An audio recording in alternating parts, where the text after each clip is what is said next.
Bonjour à tous, aujourd'hui on se retrouve à Hokkaido, dans les alentours de Kushiro. C'est pratiquement c'est la campagne, hein, c'est la campagne et c'est très difficilement accessible. Et aujourd'hui j'ai eu la folle envie d'aller voir l'oiseau symbolique du Japon, qu'on surnomme ici Tsuru.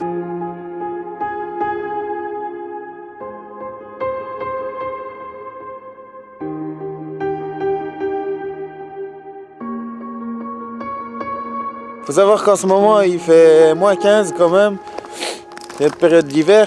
Donc hier c'était Noël pour vous dire, j'ai passé Noël dans le train, dans les transports, etc. etc.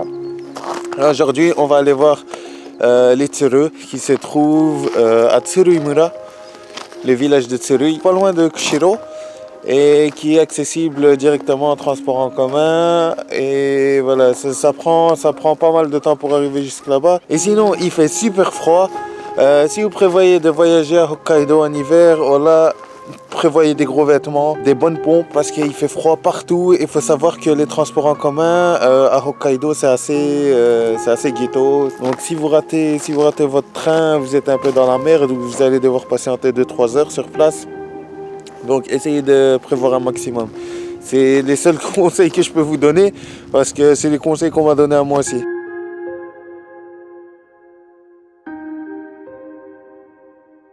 Donc là, je viens tout juste d'arriver à Kushiro, la station. Et maintenant, je dois prendre un bus qui va me ramener au village où je pourrai voir directement les Tsuru. Et ça va prendre à peu près 1 heure. Là, je touche au but. Je suis arrivé là où je voulais arriver. Alhamdoulilah, ça fait plaisir.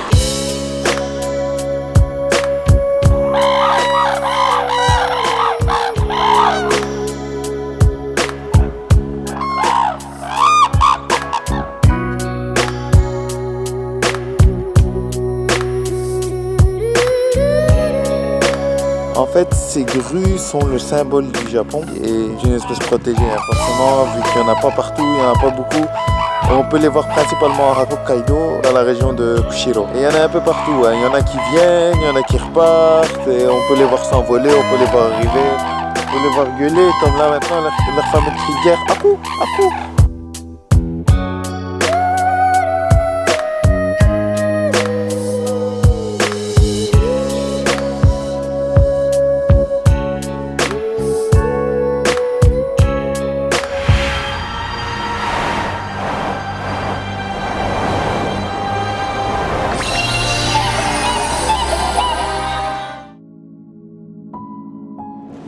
Juste après Kushiro, on met le cap sur une autre ville, Abashiri, qui est située un peu plus au nord.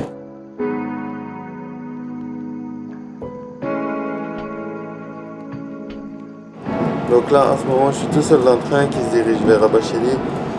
Et c'était le train de 7 h du matin. Il n'y en avait pas d'autre avant 15 h.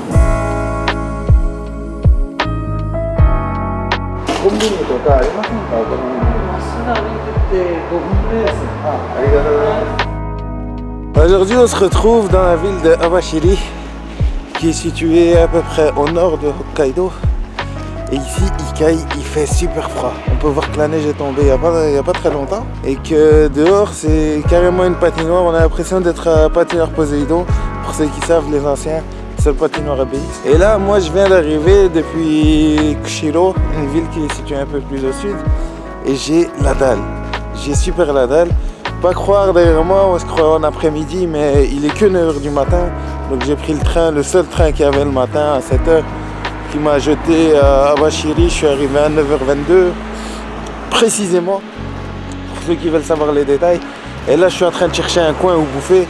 Il y a un gars qui m'a dit qu'il y avait un combini à 5 minutes, mais je le vois toujours pas et j'ai super la dalle parce que faut savoir qu'à Hokkaido il n'y a pas beaucoup de combini, etc. Et ce qui fait que quand vous en trouvez un, faites des provisions, voire pour une semaine s'il faut. Et là je viens de trouver mon combini, je vais pouvoir manger, je suis content. Je suis content, j'ai pas mangé depuis presque 1 jour. Hein. Je touche au but, j'arrive au combini qui est juste derrière moi et on va à Ammar parce que je crève la dalle. Donc là, moi je vais à Ammar. Je suis sorti du combini, j'ai fait la fête, j'ai acheté des trucs au thon, des boissons. Je me suis scié à la gare et j'ai mangé comme un porc. J'ai fait une petite sieste et maintenant on va commencer la visite. Il est à peu près 1 h l'après-midi à Montmiquet. Il faut savoir qu'à Bachiri, les principaux trucs à aller voir, c'est 3 musées. Donc il y a un musée concernant l'histoire et le peuple des Aïnus. C'est ces gens qui vivent au nord d'Hokkaido, un peuple de l'époque et toute une histoire autour de ce peuple qui est magnifique. Il y a le musée de la plus grande prison, la prison la plus craignos du Japon, où à l'époque ils mettaient tous les criminels qui étaient chauds bouillants, ils les mettaient là. Et il y a un musée autour de cette prison. Et le troisième musée, c'est pas un musée mais c'est un aquarium. C'est un grand aquarium qui est très connu à Bachiri et faut absolument aller le voir. Donc je vais aller visiter l'aquarium aujourd'hui. Mais après ça, je dis pas, à Bachiri il y a d'autres trucs à faire. Mais si vous n'avez pas de voiture, ça va être un peu chicken tenders. Ça va être un peu tendu. Donc voilà, équipez-vous d'une voiture et je dis pas en hiver c'est un peu chaud. Et en plus ils roulent de l'autre côté comme les Anglais. Donc c'est ce qui complique, c'est ce qui m'a décidé à pas prendre de voiture, pas louer de voiture ici au Japon.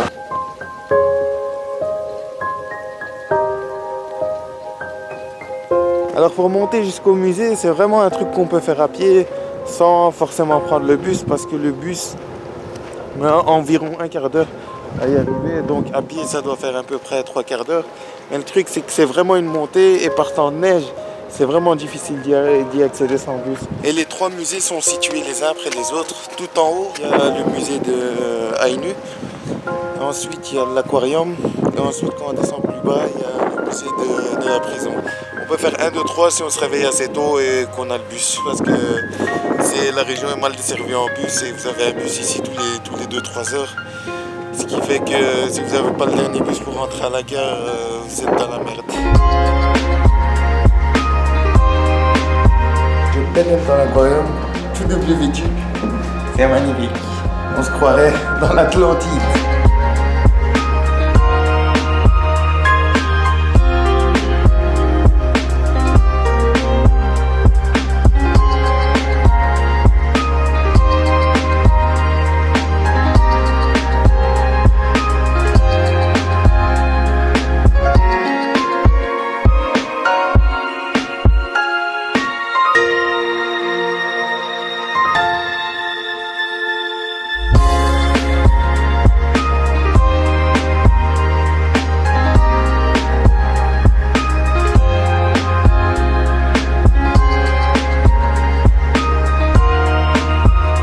Alors là je me retrouve en Antarctique et il fait super froid.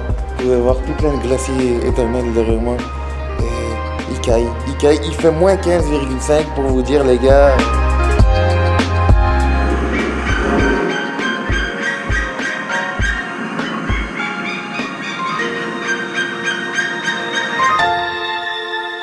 Donc il y a tout plein de trucs dans cet aquarium. On peut rentrer au pôle Nord vite fait, faire un petit tour et ça avec les outres, danser avec les outres.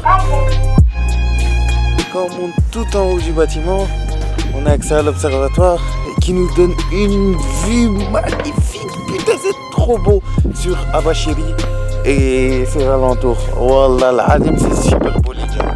Rien que pour ça, faut venir.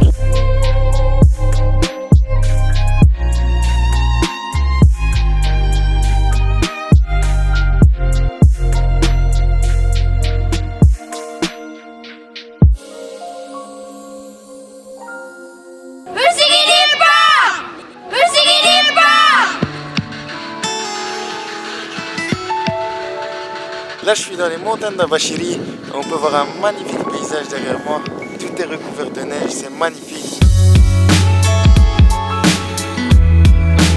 Et la cerise sur le gâteau, c'est qu'il y a un petit soleil en haut, c'est magnifique, ça donne un charme fou au paysage. Et donc aujourd'hui j'ai décidé d'aller visiter le musée de la prison d'Abashiri. À ce qui paraît c'est un musée de malades, parce que faut savoir qu'à l'époque ils emprisonnaient que des déglingos ici. Les plus grands criminels du Japon, ils les emprisonnaient ici. Et c'est une prison un peu comme dans le film avec Nicolas Cage et John Malkovich, où il n'y a que des malades, les plus grands criminels, ils les enferment tous. Enfin, pour moi, c'est pas une bonne idée de les enfermer tous, parce que s'ils arrivent à s'échapper, ça va être un gros bordel. Mais bon, c'est un peu le même style de prison.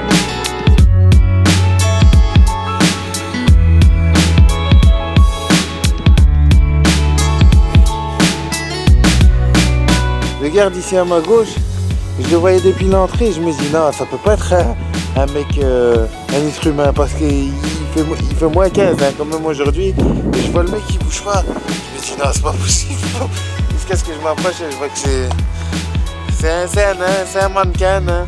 Il mesure dans les 1m50 peut-être.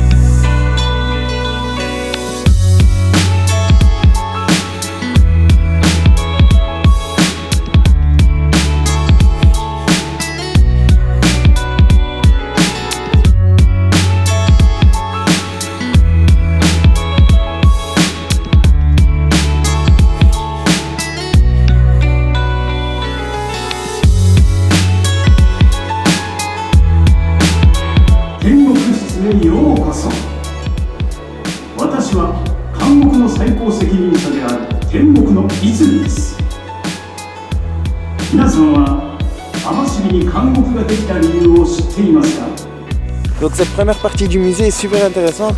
Elle nous révèle toute l'histoire autour de la prison, etc.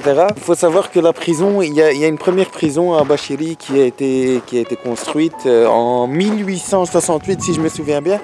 Et elle a fermé en 1912, juste avant la Première Guerre mondiale. Et donc, ce qui fait que, après qu'elle est fermée, les Japonais ont demandé à ce qu'ils ouvrent une autre prison, mais dans une location différente en fait. Et c'est à la suite de ça que la grande prison d'Abashiri a été construite vers 1960, juste après la Deuxième Guerre mondiale. Et elle est restée active pendant une vingtaine d'années et à la suite de ça, c'est devenu un musée. On peut également faire une simulation VR. On met le casque et on a tout simplement toute l'histoire de la prison résumée en 2 minutes. Et dans ce bâtiment-là, il y a même une boutique souvenir où on peut prendre un petit kawa au calme. On peut acheter des gâteaux spéciaux d'Abashiri, vraiment des trucs souvenirs autour de la prison, etc. Et ça fait des bons souvenirs aux proches. Bon, je sais pas si vos proches vont être contents avec des souvenirs de prisonniers, mais bon, ça fait toujours plaisir, c'est un souvenir d'Abashiri. Il faut savoir qu'il n'y a pas grand monde qui se déplace jusqu'à Abashiri, surtout en hiver. Le taux de tourisme est vraiment très bas. Et moi, je fais partie de la minorité, comme d'hab, hein, je l'ai tout le temps dit.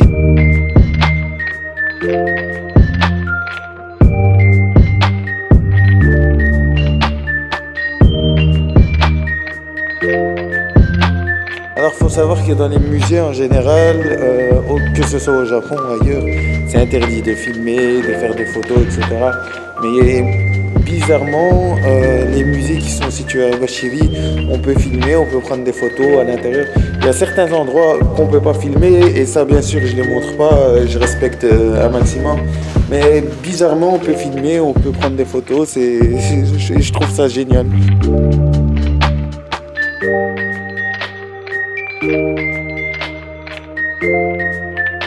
Donc ici derrière moi c'est les cellules d'isolement, ce qu'on mettait à part des prisons vraiment parce qu'ils avaient fait une grosse boulette où ils avaient merdé dans l'enceinte de la prison.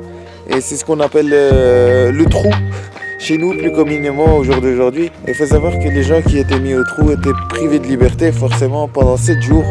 Et ils recevaient que du riz et de l'eau. Et pour les plus dangereux, ils recevaient non seulement cette punition, mais ils étaient privés de lumière également pendant 7 jours. Et ce qui fait que quand ils sortaient, voilà, ils avaient l'impression d'arriver au paradis. Alors le gars ici, juste derrière moi, il m'a saisi. Je vais pas vous mentir, je suis passé comme ça pour regarder. J'ai vu un gars, putain, j'ai fait oh putain la vache. Et ce bâtard il m'a fait peur. Voilà, il m'a fait peur. Le truc c'est que je m'attendais vraiment pas à ce qu'il y ait quelqu'un à l'intérieur et je pensais que c'était un touriste. Je fais putain qu'est-ce qu'il fait là. Puis j'ai vu que c'était un mannequin. Mais mon cœur il a fait boum boum, vite fait. Alors là maintenant on va rentrer dans le bâtiment, juste à côté de l'isolement, c'est les douches.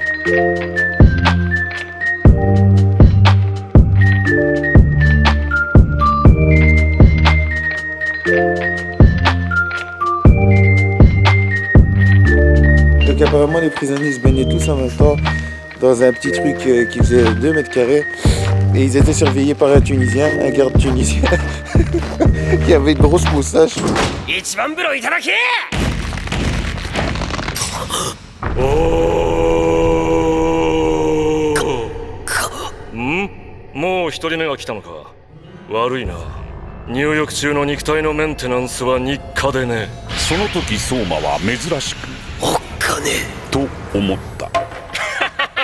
でも一瞬だった。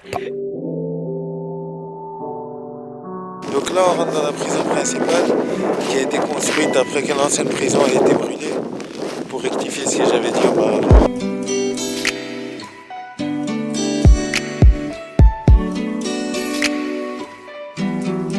J'avais déjà visité les mêmes types de prisons à Nagoya avec mon ami, et même qu'à un moment j'ai fait le prisonnier, et ça m'allait très bien, non pas voir mon teint, mais...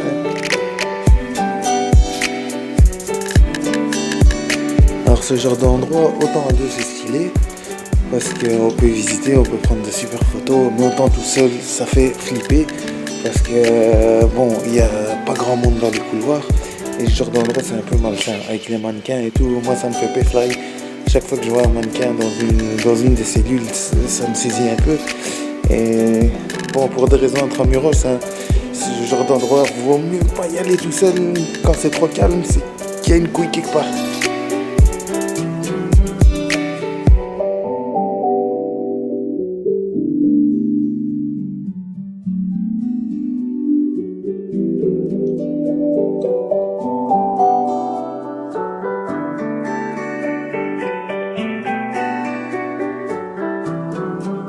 Alors là, je me dirige vers la zone de travail pénitentiaire, TP pour les intimes. C'était un endroit où ceux qui voulaient gagner quelques pièces d'or venaient, ceux qui étaient gentils, assez gentils pour gagner quelques pièces d'or, venaient bosser.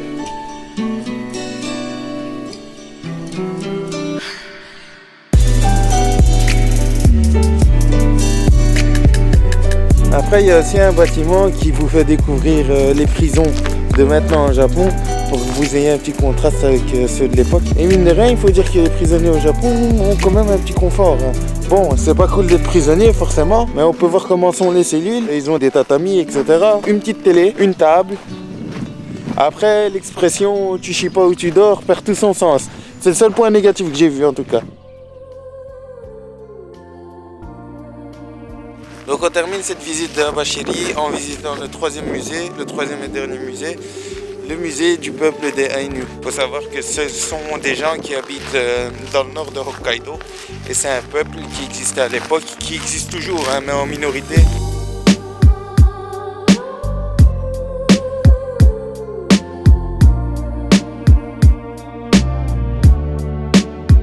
Donc le casque ici on vous le donne à l'accueil avec ce mini guide audio. Et en fait c'est complémentaire à la visite.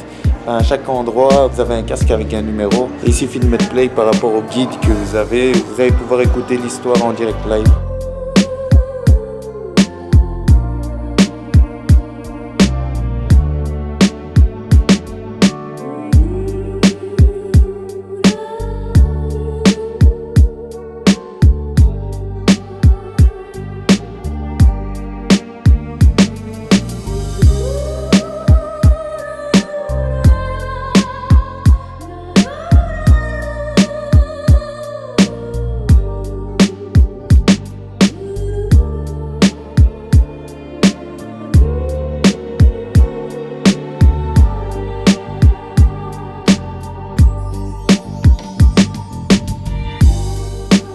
Voilà, c'était intéressant, mais sans plus. C'est pas mon musée préféré ici à Abashiri. Honnêtement, le meilleur que j'ai fait, c'est l'aquarium. Ensuite, c'est le musée des prisons. Le musée de la prison, il est vraiment un level. Ouh là là, c'est costaud. Mais il faut savoir qu'au musée des Ainu, ça parle pas que seulement du peuple des Ainu, mais plus du peuple de la région du Nord, en fait.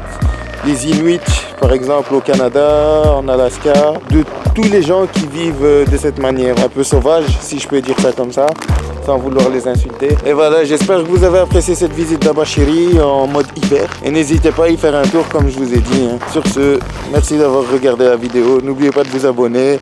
俺の馬小さいんだけど。よし、行こうか。まずは札幌。そして網走へ。俺の馬小さいんだけど。